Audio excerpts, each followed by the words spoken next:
بسم اللہ الرحمن الرحیم ایاک نعبد و ایاک نستعین۔ اے اللہ ہم تیری ہی عبادت کرتے ہیں اور تجھ سے ہی مدد مانگتے ہیں۔ تو دوستو آج کا ہمارا ٹاپک ہے خیالات۔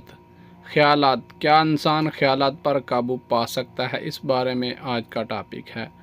چلتے ہیں تھوڑی روشنی ڈالنے کی کوشش کرتے ہیں کہ کیا انسان خیالات پر قابو پا سکتا ہے کہ نہیں۔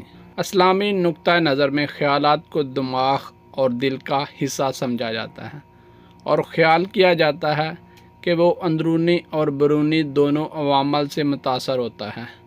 جبکہ انسان اپنے خیالات پر کچھ کنٹرول رکھتا ہے لیکن وہ مکمل طور پر قابو نہیں پا سکتا، اپنے خیالات کو مکمل طور پر قابو نہیں کر سکتا۔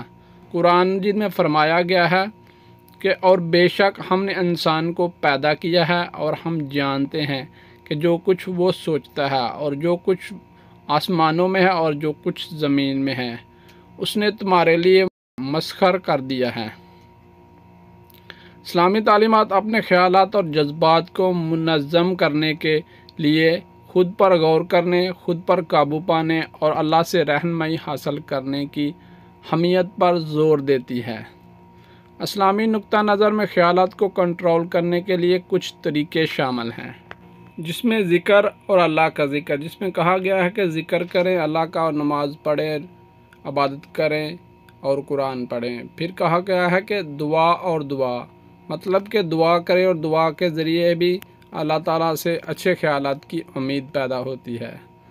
علم اور حکمت کی تلاش، کہتے ہیں علم حاصل کریں، کتابیں پڑھیں اور حکمت کی تلاش کریں، بزرگوں کے پاس بیٹھیں اور ان سے مشورہ لیں۔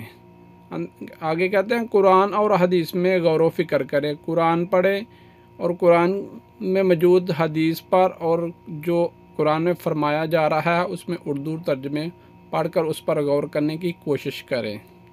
آگے کہتے ہیں علماء سے مشورہ اور دانائی اور دانشور انسان سے رہنمائی حاصل کرنا، مطلب علماء جو ہیں، مولوی حضرات جو ہیں ان سے مشورے کریں اور جو بزرگ آدمی ہیں ان سے رہنمائی حاصل کریں۔ آگے کہتے ہیں پریکٹس کرنا، مطلب بار بار اپنے خیالات کو کنٹرول کرنے کی پریکٹس کرنا۔ یہ سب جو نقطہ نظر ہیں اسلام کے نظریے میں خیالات کو کنٹرول کرنے کے، یہ ہیں سب۔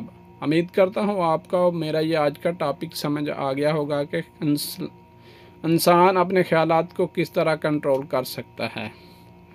تو دوستو ویڈیو کو لائک کریں، چینل کو سبسکرائب کریں۔ تھینکس فار واچنگ ویڈیو، ملتے ہیں نیکسٹ ٹاپک میں، تب تک کے لیے اللہ حافظ۔ ہنسیں مسکرائیں خوشیاں بانٹیں، یہی زندگی کا اصول ہے اور یہی زندگی جینے کا دستور ہے۔